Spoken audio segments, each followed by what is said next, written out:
e a paz do Senhor Jesus de Nazaré seja com cada coração dos queridos irmãos, dos meus amados conservos da minha Igreja Evangélica Congregacional de Itaguaí. Um grande abraço ao nosso Bispo Braz, sua esposa Ingrid e a todos esses irmãos queridos que têm sido tão abençoadores, tão amigos, tão amados nessa trajetória ministerial, ainda que eu seja um membro não tão presente, um membro que não pode estar sempre compartilhando, mas Deus sabe, Deus é fiel, que todos os dias nós temos estado diante do Senhor em oração, intercedendo, clamando, suplicando pela nossa igreja. E eu quero deixar para a nossa meditação, nesse tempo em que a graça de Deus nos concede meditar e sair da normalidade para viajar ao mundo de Deus, ao conhecimento de Deus, as verdades eternas reveladas na Bíblia pelo Espírito Santo, através dos profetas, dos apóstolos. E é o evangelista Mateus que vai registrar aquele penúltimo dia da vida de Jesus, quando no capítulo 24, famosíssimo sermão profético, Jesus estava andando pelas ruas de Jerusalém, ele estava contemplando e alguém admirado disse: o senhor pode ver as maravilhas? Porque realmente era um lugar belíssimo, era uma construção riquíssima, bom, comparável ao que havia de mais luxuoso no mundo daquela época. E Jesus olha melancolicamente, ele já tinha chorado sobre Jerusalém, e agora andando pelas ruas, ele diz, enquanto eles esperavam que o reino, que Jesus fosse ser o rei, dominar, derrubar o governo romano, que Jesus ia ser um grande herói, como eles tinham conhecido Sansão, Davi, Moisés, o libertador, eles conheciam grandes homens, mas Jesus vai dizer uma palavra que eu quero deixar para a sua meditação. Jesus vai dar alguns sinais sobre o tempo da sua vinda e do estabelecimento do reino de Deus entre os homens. E no capítulo 24, verso 36, ele vai dizer: porém daquele dia e hora ninguém sabe, não tem data marcada, não tem dia específico. Aliás, para alguns de nós, Jesus virá no dia que nós somos chamados para a eternidade. E como nunca, 1.800.000 pessoas nesses dias de vírus, de pandemia, entraram na eternidade, famílias ficaram destroçadas, esposas, maridos, filhos, perderam seus entes queridos. Para esse grande dia já chegou. Mas Jesus diz assim no capítulo 24, verso 36, ninguém sabe, nem os anjos do céu Deus deu o privilégio de conhecer exatamente esse dia. Palavra do Senhor Jesus. Nem o Filho, ele deve ter apontado para ele mesmo, ele diz, o Filho também não sabe, mas o Pai, unicamente o Pai, reservou para si esse dia. Isto é motivo para que nós temamos a Deus, pensemos na seriedade da pessoa bendita do Deus Criador. E ele vai fazer uma comparação, vai usar uma figura de linguagem, ele vai usar uma alegoria, uma metáfora. Ele diz, vai ser como nos dias de Noé. E ele vai dizer, quando for a vinda do Filho do Homem, vai ser como naqueles dias. E Jesus volta a quase 6.000 anos da história, e ele vai dizer, como nos dias anteriores ao dilúvio. E eu quero meditar um pouco nesses dias anteriores ao dilúvio, dias em que Deus, vendo a corrupção do homem continuamente crescendo desde a expulsão do Éden, quando aquele casal, cedendo a uma pressão satânica, come da árvore do conhecimento do bem e do mal, eles são expulsos e a partir dali a corrupção passa a governar. À medida que o homem se afastou de Deus, Deus não se afastou do homem, Deus sempre tentou uma reconciliação, usou N situações, pessoas, fatos para driblar o homem, mas o homem sempre na sua natureza procurou se afastar de Deus. E quando ele coloca como nos dias anteriores ao dilúvio, é assustador. Eu confesso para os queridos, ele parece estar falando do dia de ontem, das notícias do jornal que nós assistimos ontem, de toda essa situação corrupta, dessa situação assustadora, de tanta violência que estão nos nossos dias. Ele diz que naqueles dias anteriores comiam, bebiam, casavam-se, davam-se em casamento, ou seja, o sexo era livre. Não havia compromisso familiar, não havia compromisso marital. Havia sim, os homens viam mulheres na rua, coabitavam, como hoje a gente vê nos finais de semana, nas noites, o sexo sendo livremente praticado nas esquinas das ruas, as drogas, a prostituição, moças lindas, pessoas jovens se entregando por os segundos de um prazer, se trocando por um cigarro de maconha. Esse é o clima que Jesus descreveu que seria anterior à sua vida. E nós devemos reconsiderar tudo que Jesus falou, tudo que Jesus disse, hoje está acontecendo. Não somente lá fora no mundo, mas entre nós.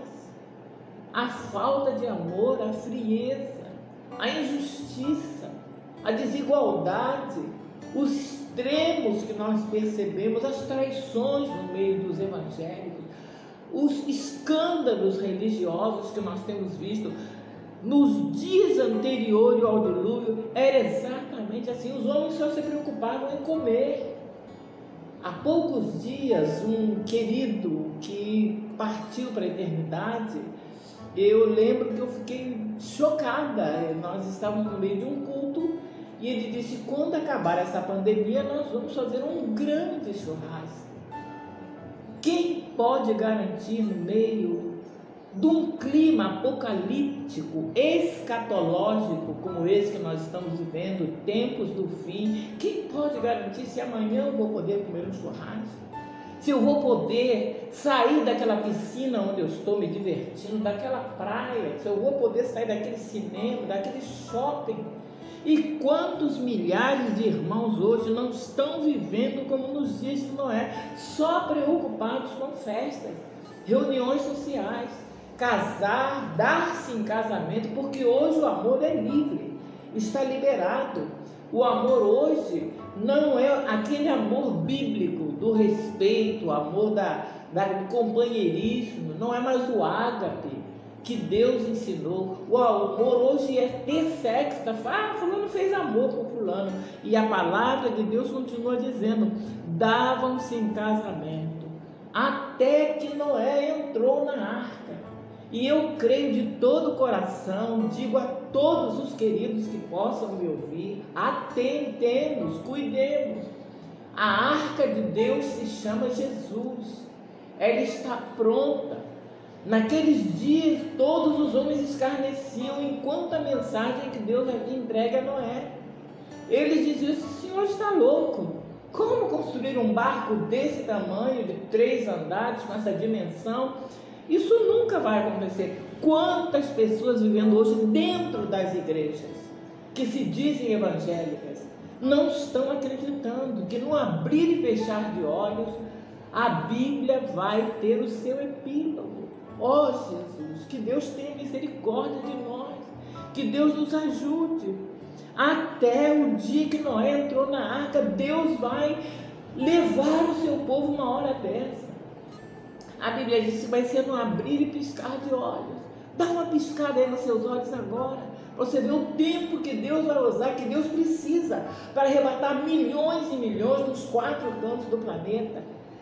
No abrir e fechar de olhos, eles não perceberam. Quantos estão distraídos, que é tempo de nós amarmos os nossos irmãos, dedicar o nosso tempo, nossas vidas, não aos prazeres lá de fora. Tudo isso aí já está sentenciado. A Bíblia diz que a terra está condenada para ser entregue ao fogo. Nós cristãos, meus amados irmãos, escutem, quem tem ouvidos para ouvir. Estou falando do que o Espírito tem falado no meu coração. Devemos nos separar das coisas que o mundo se agrada e faz. Gastar o nosso tempo, não na frente de uma televisão, não com diversões, não com prazeres, não que nós não tenhamos direito de ter uma reunião, de ter um lanche, mas a base das nossas vidas, da igreja, hoje deve ser a oração e o jejum. Orar pelos perdidos, orar pelos desviados. Milhões de desviados estão aí, casavam-se, se davam casamento. Olha, eu hoje estive passando ali por aquele lugar onde chama Cracolândia. Cada vez que eu passo lá, meus olhos se enchem de lágrimas. Eu fico, meu Deus, quantos filhos de cristãos, quantas pessoas conheceram a verdade. Às vezes à noite eu deito e o Espírito Santo me faz chorar. Eu fico, meu Deus, tem misericórdia. Quantos perdidos. O nosso coração deveria ser esse, nesses dias de Noé. E Jesus está dizendo, até que não perceberam, veio o dilúvio e levou a todos. Deus é um Deus justo. Deus é um Deus santo. E eu tenho visto que cada vez que Deus permite que a sua palavra seja ouvida, chegue a um coração, Ele está querendo comunicar-se com alguém.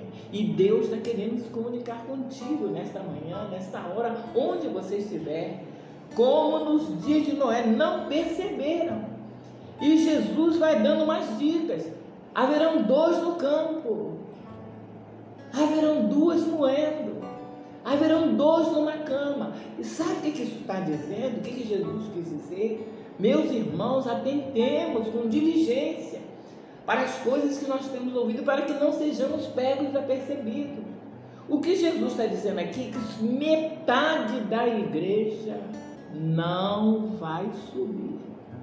Que Deus tenha misericórdia de nós. A palavra continua dizendo, vigie, vigia, é tempo de vigilância, de humilhação, é tempo de nós não nos preocuparmos com o que é a moda do dia, a moda de hoje. É tempo da gente dividir o pouco que nós temos com os nossos irmãos que têm menos do que nós. Bem, estatisticamente, nós temos ouvido que 1 bilhão de pessoas não comem todos os dias, enquanto alguns de nós desperdiçam e jogam quilos e quilos de comida, outras toneladas de comida vão para o lixo. Deus está nos chamando. É tempo de levar a sério, de vigiar. Ninguém sabe a hora. Pode ser que hoje esteja aqui. Note que esse vírus maldito que veio do inferno com a permissão de Deus, chamado corona, ele parou a todos nós. Ele bloqueou, ele blindou o mundo. Todos nós temos que andar. Imagine se há 1 ano atrás você sai de máscara numa rua, você ia ser tido como louco. Algumas vezes nos aeroportos eu via pessoas com máscara, que é raro, pessoa rara. Hoje você tem que usar a máscara porque a morte está rondando no ar. E não se brinca com os sinais que Deus está mandando ao mundo. Os sinais que estão acontecendo nos dizem que muito em breve, na hora que ninguém perceber, Jesus estará voltando. Paulo dá umas dicas. Bom, Jesus continua dizendo, se o pai de família soubesse a que hora viria o ladrão, você já pensava, se você soubesse a hora que o ladrão fosse bater na sua casa, você ia se armar, ia se prevenir, ia proteger a sua casa. Pais cristãos, protejam seus filhos, façam cultos domésticos, orem como Daniel. Deus está nos ensinando aqui em casa. Aqui em casa nós oramos 3 vezes ao dia, manhã, tarde e noite. Todos os dias nós obedecemos o que está na Bíblia, né? Porque nós somos, nossa, não é muito crente não. Deuteronômio capítulo 6, desde os versículos 4 adiante. É Deus que falou, sente ao redor da mesa, fale desta palavra com seus filhos. E quantos livramentos os fiéis, aqueles que amam a Deus, porque para esses é que a promessa de Deus está, nascerá o sol da justiça e vai trazer salvação debaixo das suas asas. Os homens nesses dias estão cruéis. Eu fico admirada de ver a maldade. Hoje, passando pela Central do Brasil, eu chorei. Na hora, aproximadamente 1h da tarde, tinha mais de 500 pessoas se espremendo numa fila, esperando uma marmitinha de comida. Pessoas miseráveis que vivem na rua. Pessoas que talvez um dia conheceram o Evangelho, conheceram Deus. Só a oração dos fiéis pode mudar esse quadro demoníaco de cegueira. Satanás tem destruído família, levado os doutores, chefes de família, mulheres de bem para viver na rua. É tempo de vigilância. Se o chefe de família soubesse a hora que vem o ladrão, não deixaria sua casa ser arrombada. Diz aqui o capítulo 24, versículo 43. Por isso Jesus está apercebido, porque o Filho do Homem, ele está contando para ele mesmo, virá a hora que ninguém pensa. Ninguém pensa. Bem, Paulo vai dizer também para nós, está escrevendo a sua carta aos Tessalonicenses. Ele está dizendo alguns sinais que vão acontecer nos últimos dias. Ele está dizendo em 2 Timóteo, no capítulo 3. Paulo está dizendo para o seu filho na fé, Timóteo, saibam que nos últimos dias, olha, estamos aqui, nos últimos dias. Os dias serão maus e trabalhosos. Todos nós temos sofrido esse tempo. Aqui em casa nós temos falado sempre como os homens estão enganando os outros, como as pessoas estão mentindo, roubando, quantas pessoas deixando a desejar, pedem emprestado e não pagam, pessoas que dão a sua palavra e depois humilham uma pessoa pela sua capacidade de ser um pouco aparentemente mais humilde. Dias em que os homens serão amantes de si mesmos, homens avarentos, que não abrem a mão para ter um ato de bondade, podendo, homens que têm possibilidades. Paulo está dizendo que eles serão presunçosos, arrogantes, o mesmo crime de Lúcifer. Lúcifer caiu por causa da soberba. Lúcifer era um querubim ungido, perfeito, ele foi criado para proteger, era lindíssimo. O capítulo 28 de Ezequiel diz que ele era comparável ao nascer de um dia. Ele era comparável aliás, o nome dele era a brilhante estrela da manhã. Até que um dia no coração dele entrou a soberba. É isso que Jesus está dizendo, que nos últimos dias os homens vão ter soberba. Eu sou melhor do que você. Quem é você? Quantos de nós já não ouviu isso? Você não vale nada, nós somos parciais. Nós somos pessoas que discriminam. Ah, não, procura fazer tudo o oposto que a Bíblia manda. A Bíblia manda tratar com misericórdia, me dá vontade de chorar. Aquele que tiver um aspecto mais humilde. Como nós receberemos hoje Jesus na nossa casa? E Paulo está dizendo que os homens serão soberbos. Até ligando a televisão, ouvindo as pregações, vendo como as pessoas se dirigem às outras, como até na pregação do Evangelho você vê a soberba.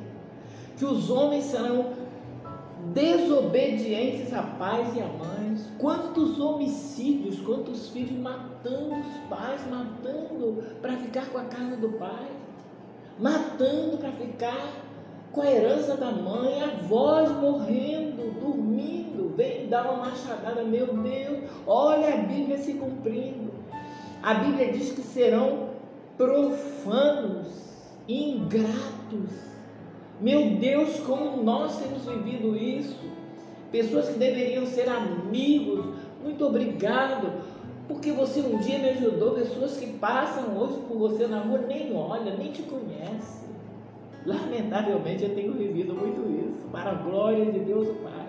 Perdoa todos que fizeram, mas é muita ingratidão, é muita injustiça. Só que não é uma novidade para Deus, para a Bíblia. E a palavra continua dizendo aqui que essas pessoas serão sem afeto natural, ou seja, eu não estou nem aí para você.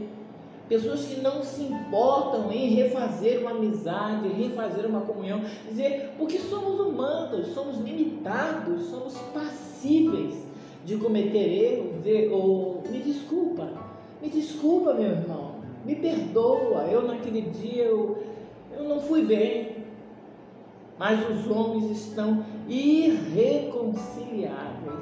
E nota que alguns homens, para justificar o mal que eles fizeram, eles te levantam uma calúnia.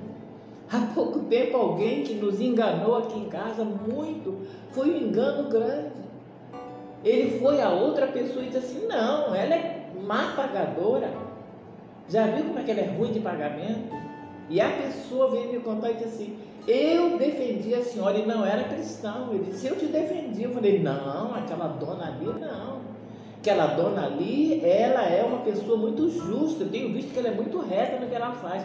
Esse é o testemunho que nós cristãos deveríamos ter. Todos os cristãos não deveríamos dever nada a ninguém. E pelo contrário, quando esses caluniadores incontinentes, sabe o que é isso? É gente que não contém a ira, que fala o que pensa, que insulta sem pensar. Gente que diz, eu sou pavio curto, comigo é assim, eu faço assim. Esse é o tempo que Jesus falou, que seriam os últimos dias. E cruéis.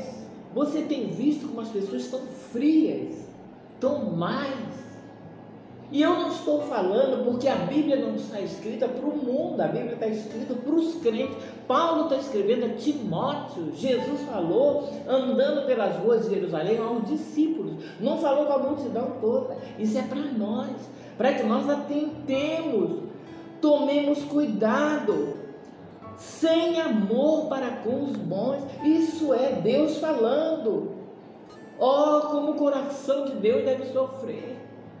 Como o coração de Deus deve estar ferido de ver os humildes sendo perseguidos, os que têm fome e sede de justiça, aqueles que estão sendo provados, não tem uma pessoa que lhes estenda a mão e diga, olha, eu estou orando por você. Mas Paulo continua dizendo que essas pessoas são orgulhosas, mais amigos dos deleites que amigos de Deus, tendo a aparência de piedade. Você já notou como pessoas usam as roupas, as suas mangas, suas saias, aparência de piedade, não cortam seus cabelos, não usam pintura. Mas eu vi há pouco tempo uma pessoa ali na esquina, dessas que andam segundo os conceitos dogmáticos do que se considera doutrina de igreja. E lá na frente tinha 2 rapazes brigando, e eu parei e comecei a orar. Não que eu seja melhor, é que naturalmente é o meu instinto, é a minha natureza. E eu orando, e essa senhora vem se aproximando com aquela roupa comprida, branca, aquela roupa assim, como dizem, dos mantos mesmo. Ela olha para mim, sabe o que ela disse? Eu quero é que se matem um ao outro. Eles têm que se matar. Aparência de piedade, mas negando a eficácia da mesma. Veja bem que nenhum de nós escapa do que está escrito. Todos nós somos alguém a quem Deus se referiu antes. E a minha palavra para encerrar, meus queridos irmãos, meus amados, meus irmãos da igreja congregacional, diz, destes afasta. É ruim viver na solidão. É ruim você não ter amigos. Você não poder dizer, eu vou na casa do irmão fulano, conversar um pouco com ele, ter comunhão. É horrível. Nós temos vivido muito isso aqui. Eu particularmente tenho vivido. Mas não abro mão do princípio daquilo que Deus tem me ensinado. Afastar-se dos carnais, daqueles que só andam levianamente, só pensam em comer, beber e festa e vão nos divertir. Companheiro sou, disse o salmista, daqueles que amam a tua lei. É tempo de procurar pessoas que queiram achar Deus. Jesus venceu, os apóstolos venceram. Os grandes homens da história venceram e mudaram a história dos seus tempos. Por quê?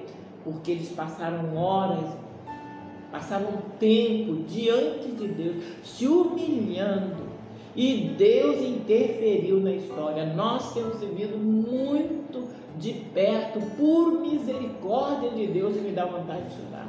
Não que nós tenhamos méritos, mas porque quando eu vejo essa palavra, quando eu vejo que Jesus está às portas, ele disse que naqueles dias, olha bem como ele continua falando, aprendam, porque naqueles dias vai ser assim. Muitos que estão me assistindo agora, talvez criticando, ela pensa que ela é a melhor, não pensa.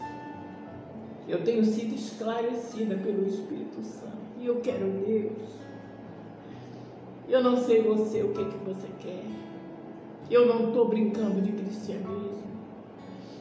A maioria de vocês sabe que Jesus me tirou do inferno, de uma possessão demoníaca de 22 anos. E eu tenho dito,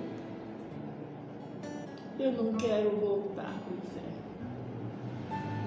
Não porque eu não mereça. Escuta e entenda no Espírito Santo que eu vou te falar. O inferno é meu lugar de origem. É o nosso lugar de origem. A Bíblia diz que todos havíamos pecado, estávamos destituídos, longe da glória de Deus. Mas por Cristo Jesus, por aquele sacrifício lá da cruz do Calvário, Deus mesmo buscou reconciliar-se conosco. Agora sabe por quê? Que eu não quero voltar para o inferno. Porque o Deus Altíssimo que foi lá me buscar não merece. Ele não merece o desgosto depois de tudo que Deus tem feito. De tantas orações respondidas, tanto amor, tantas curas, tanta provisão, tantos perdões que Deus tem nos dado. Depois disso tudo, eu acho que ele vai sofrer mais do que nós, de ter que lançar alguns de volta ao fogo eterno. Eu penso no coração de Deus, na amargura, na tristeza. Quando alguns disserem, Senhor, no teu nome, nós fizemos muitas coisas. Está no capítulo 7 de Mateus. Eu não vejo Jesus dizendo isso com raiva, nem com exaltação. Eu vejo ele olhando com tristeza e dizendo, você usou o meu nome. Você fez sinais, você profetizou, você prosperou, você tem bens, mas eu nunca te conheci. Isso é que vai ser o corajoso. Eu acho que lágrimas vão escorrer dos olhos do meu amado Jesus nessa hora, mas que não seja o nosso caso. Que nós não sejamos como aqueles servos, como aquelas virgens. Todas estavam preparadas esperando o noivo. A mensagem até da ciência do mundo é que algo muito grande está para acontecer no mundo. É a mensagem do Espírito Santo. Ou seja, todo mundo, até quem não é crente, sabe que algo grande, e esse algo grande nós, servos de Deus, sabemos, que é a volta de Jesus. Todos nós estamos esperando, mas alguns esperando, se divertindo, comprando, comendo e bebendo, casando e se dando em casamento, como Jesus falou. Mas eu gostaria de orar pelas pessoas que o Espírito de Deus tem tocado nessa hora. Se Ele manda essa palavra é porque Ele te conhece, Ele não quer te perder. Sabe o que acontece? Deus tem mais angústia na alma em nos perder do que nós nos perder de Deus. Deus tem mandado anjos guerreiros, quantas vezes, quantos livramentos, quantos escapes. Quantas vezes nós dizemos, eu não aguento mais, eu não vou mais ser crente. Eu me lembro um dia que eu falei isso, talvez você fale, eu me lembrei agora, quero te contar. Pelas provas duras, pelas injustiças, por ver homens desse tipo aqui, com aparência de piedade, mas negando. Eu já pensei várias vezes, isso não é para mim. Se esses homens vão para o céu, eu não quero ir.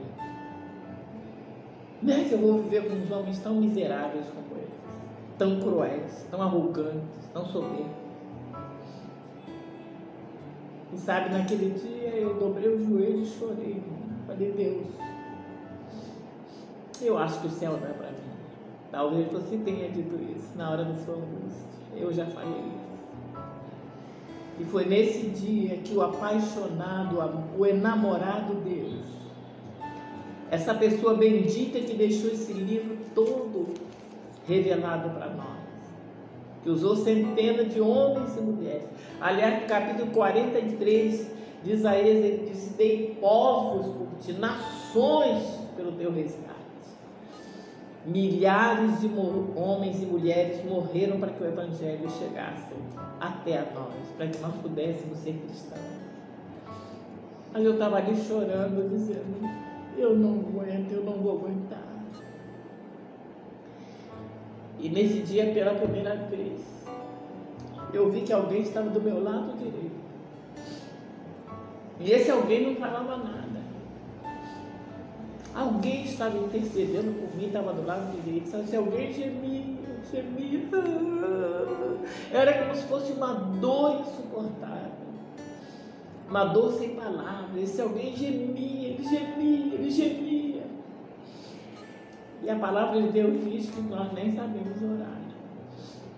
Tem hora que a gente não tem palavras, não é? A gente só diz: Deus, tem misericórdia de mim. Mas naquele dia eu vi o Espírito Santo, como ele geme por uma vida como a sua, como a minha. Ouvindo aquele gemido, meus amados, eu chorei, eu fiquei com muita vergonha do meu pecado, da minha incredulidade, do meu limite curto. E eu não sei como está a tua situação, mas eu quero orar por você. Nessa manhã, é Deus que prepara tudo.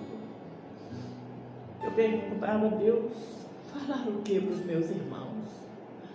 Falar o que para essa igreja que está dentro dos limites, que tem sido tolhida das suas reuniões, está sendo limitada, está tendo que obedecer a muitos critérios estabelecidos por organizações internacionais. E o Senhor me disse: fala todos os dias de nós, porque mesmo naqueles dias, quando tudo estava se aproximando do fim, a arca estava pronta, Noé, o pregoeiro de Deus, durante 100 anos, as pessoas não davam importância. Como talvez você pense, ela é uma sonhadora, ela é uma fanática. Eu já ouvi isso até na minha família. Mas sabe o que eu respondo? Eu digo: eu sou fanática assim, assumida, em Jesus de Nazaré. Eu quero ir com ele quando ele voltar. Eu quero vê-lo de braços abertos. Que ele diga: bendito, vinde bendito do meu Pai. Eu quero ouvir isso. Se você quer ouvir isso, você talvez não esteja orando mais, você não esteja acreditando, o diabo conseguiu colocar uma semente de incredulidade dentro de você. Talvez você já não ora, você passa horas e horas distraído com esse calor enorme do Rio de Janeiro, muitas horas se banhando na piscina. Mas é numa hora como essa que Jesus falou que ninguém espera, que o Filho do Homem vai voltar. Talvez ele não venha com aquela glória estrondosa que o mundo está esperando. Talvez você pode dar um infarto de dentro da piscina, você ter o vírus, como alguns conhecidos, queridos meus, que completamente saudáveis, 3 dias depois está na sepultura. A vida é assim, é transitória. Na mão de Deus está as chaves da morte e do inferno. E a Ele nós devemos temer e tremer quando esse dia mau é chegar. Todas as perspectivas é que o mundo vai viver muito pior. Muitos demônios que nunca tinham vindo na terra, eles agora estão atuando, estão aguçando a crueldade na mente humana. O único lugar que eles podem atuar para afrontar a Deus é a mente humana. Mas nós devemos nos aproximar de Deus. Nós devemos fazer menção do nome do Senhor. Curva a sua cabeça. A minha oração ardente e expectante é que o Espírito de Deus fale melhor do que as minhas palavras. Eu gostaria de ter muito mais palavras para te dizer o que o Espírito Santo tem me mostrado, como Ele tem falado ao meu coração. Aliás, a Bíblia diz que o Senhor disse: eu amo os que me amam, e quem me procurar de madrugada vai me encontrar. Busca Deus de madrugada. Olha, Deus tem falado umas coisas lindas ao meu coração, e eu choro às vezes de vergonha por não ser mais crente do que eu deveria ser, não ser mais fiel do que o meu Deus merece. Feche os seus olhos. E é no nome do Senhor Jesus Cristo que eu ergo aos céus as minhas mãos. Agradeço a Deus por aquele dia, pelas palavras de Jesus em Jerusalém, por Ele deixar esse sinal para nós. Ele dizer: olha, vai ser igual nos dias de Noé. Casavam, davam-se em casamento, comiam, bebiam e se divertiam. Meu querido Jesus, nos ajuda a ser prudente como aquelas virgens que estavam preparadas com as suas lâmpadas, aguardando a volta do noivo. Não nos deixe ser como aquelas 10 virgens desse capítulo 25 mesmo de Mateus, que dormiram. Espiritualmente, dormir é uma situação de distração, de desligamento com o Espírito de Deus, com as coisas espirituais. Ajuda esse irmão a se levantar. Seja glorificado na bênção que enriquece, sem acrescentadores. Tem misericórdia das almas perdidas, da igreja. Desperta, Senhor, o teu povo que dorme, que se levante de entre os mortos, para que sejam esclarecidos por Cristo Jesus, o Senhor. Em o nome de quem nós oramos agradecidos e damos toda a glória, toda a honra, toda a adoração, todo o mérito. Se há alguma coisa digna de edificação, de nota, de exaltação, de conhecimento, isso é do Senhor, é dele, por ele, para ele todas as coisas. Por isso a Ele eu dou glória por essa oportunidade, que os nossos pastores, que os nossos bispos, os nossos irmãos congregacionais, e onde quer que a nossa voz possa chegar, tem nos concedido. A Deus toda a glória. Só a Deus se dá glória, em nome de Jesus. Só lhe deu glória. Amém e amém e amém. Deus abençoe a todos os meus irmãos, em nome de Jesus. Amém.